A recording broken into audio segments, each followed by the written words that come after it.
Dinelson Lamet has a forearm tightness injury. And Chase, you can start out with this one, man. You were not too you weren't thinking this is a promising thing by any standards.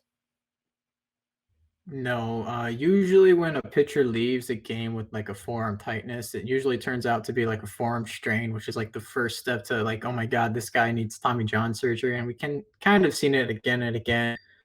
Jose Fernandez, when he got Tommy John, left the game against the Padres with forearm tightness. Adrian Mortejon, Jose Castillo, I think Michelle Baez was dealing with it. And there's probably a lot of other examples of pitchers where they had forearm tightness and it turned into a forearm strain, and then it ended up being something more and much worse. We saw it with Clevenger. He ended up needing it too. So there's a lot of things that it could be. Preller was pretty optimistic. Not Preller. Was pretty optimistic about it, but I'd still be pretty wary about the news that was probably soon to come. At this point, where can we start to place the blame of where all these injuries are happening to the pitchers? Because we didn't really have this problem before Rothschild got here, and since he got here last year, we've had a lot of pitchers go out with like elbow, bicep, and forearm injuries that ultimately have led up to Tommy John. So where can we start placing the blame at?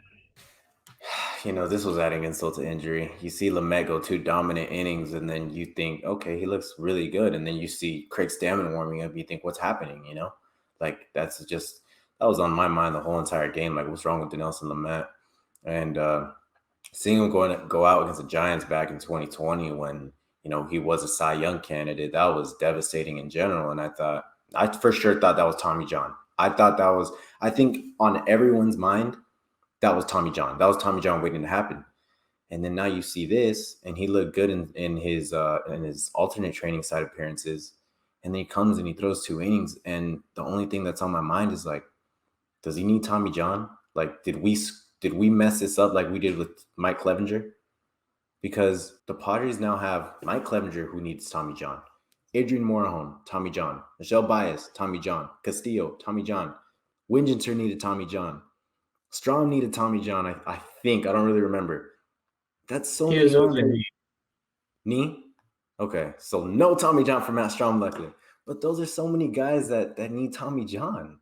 Like, what's going on? What's up? Like, it's just a question that's going to be on our minds until it's resolved. Because if this is Tommy John for Dinelson Lamet, now we're looking at 2022 in our previous videos talking about how dominant this rotation will be with Lamet in it. And I think I can speak for Matt and Chase when I say this guy could be our ace. Like, realistically, he could be even through Darvish, Snell, Musgrove, no matter what, this guy could be our ace. He's got that kind of stuff. It was funny. I saw a picture. It was on Twitter, and he was making a soup, and it said, "Una sopita de ace." Oh, my God. It was so funny. But anyway, this guy could be our ace. And if this guy has Tommy John, it's just devastating blow on top of a sweep that we just suffered. And, I do think realistically he's probably going to need it. And if they decide to trot him out again next week or the week after or even in months and determine he doesn't need Tommy John, we're not going to see him pitch again until 2023. And that might be the case even now. So whatever. We're going to talk about the realistic, possibilities starting probably right now. It's got to be the next man up. Who is going to be that next man up then? Like, I think that everyone's kind of assuming that it's going to be Ryan Weathers right now.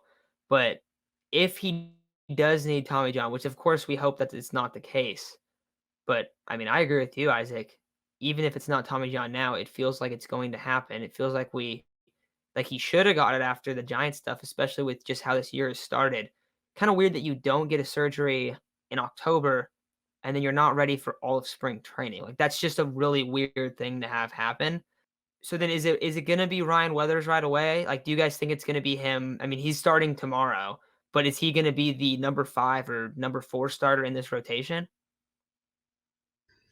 He probably will end up being the number 4. I'd put Paddock more as a 5 starter, but it kind of showed that with Weathers sort of starting tomorrow before the Lamet injury, it sort of showed that the Padres were open to carrying like a 6-man rotation going in. So if Lamet does go down with injury, I think they pick up maybe Gore because he has started to look better at the alternate site. They're seeing what they used to see in him, like the old Gore before he had like all the fastball troubles with his command and everything. So I'm hoping to see him up, but I really want Lamet back. But I think now we have to ask the question: is Lamet going to be a starting piece moving forward, or should we just move him into the bullpen so that these arm issues don't continue to happen? There's a lot of people who say Mackenzie Gore's not ready because of his command issues. Well, I'll tell you what, there's only one way to find out. Throw him in there. Give him a weak team, see what he's got. Throw him in there against the Diamondbacks. Do something because the Padres need a spark right now, you know. This is the worst. The worst feeling is losing the guy that you think is your ace. He was my favorite pit. Okay, Clev's my guy. But other than Clev, he's my favorite pitcher. He's my favorite pitcher. I know Chase really loves Dinelson Lamet, and Matt really loves Dinelson Lamet. I think we all like Dinelson Lamet a lot. So it's a devastating blow when the guy who you're anticipating, okay, he's going to be back, and we might have the best rotation in baseball. Got to get Chris Paddock out of there, but we might have the best rotation in baseball, and he only goes 2 innings. And now you're thinking, when's the next time we're going to see him? Well, you know what lightens up that blow? If you see your number one prospect for the past couple of years go in there and dominate, it lightens up the blow. And even if he doesn't dominate, at least we know that he's not ready and we can prepare him. You know, that's kind of what the Dodgers did with Julio Urias. I remember he started my sophomore year. I want to say 2016, 2017. He started around there. He wasn't ready, and now he's dominating. The dude is having great outings. So, you know, even if he's not ready now, at least we know that he's not ready. He's not ready for the bigs. But like I said, there's only one way to lighten up this blow, and it's to get your guy that, you know, us all as fans have been really hyped up about, and really the MLB has really been hyped up about. But that's just my take on it. Everyone's going to have different takes about this. Everyone's going to have different opinions about this whole Lamet stuff. Right now, it definitely seems like Ryan Weathers. Oh my God, it's so annoying. Chris Paddock keeps getting these breaks. Just the moment you feel like he's going to be done, he's back.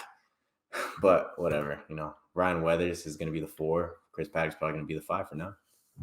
I definitely think that Gore would lighten the blow, at least for Padres fans, really, just to be excited about another guy. Because if Lamet does in fact have Tommy John, it's going to be quite unfortunate.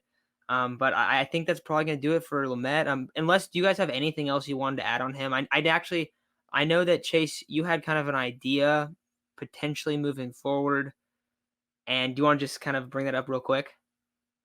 Was it the Lamet as a closer? Yeah, I've been the biggest Lamet believer for like the past 4 years. Everybody that knows me knows that I love Lamet, and I knew that he could be the ace that he is. So, but the problem is does keep having these arm problems, and it's always been the elbow. So, as much as it hurts me to say this, he might just have to be a bullpen piece, and he wouldn't be bad. He might end up being like the best closer in baseball. I mean, he came out the first inning and struck out 2 in his first game back. If he can do that in the 9th inning, we practically will never lose a baseball game that we're ahead of again. But you know, I kind of like that, but at the same time, I do want to see him thrive in that starter role because I have been the biggest Lamet believer. So, you know, it does hurt, but if not, you know what? We have probably the best closer in baseball if he does move into the bullpen. Yeah, touching up on that, Lamet would not get touched. Lamet would have a 0 ERA. He's just that good. We're all big fans of him. It was definitely a devastating thing to see that he came out in the 2nd inning. I know, like my dad and my brother, we were watching all, and it was just, we were stunned. We're like, why did he only go 2? But next man up, you know, we just got to move forward. The team wasn't doing too bad without him, and, you know, no blow to Lamet, but, you know, just got to be the next man up mentality. So we're going to have to move on. Hopefully, you know, Gore, we have someone that steps up, and we need someone to step up really bad because the Padres are going through it right now. Yeah, no, absolutely. So I think that's going to do it for Lamet. But make sure to check out our recap for the Brewers series and preview for the Dodgers series if you haven't done that already.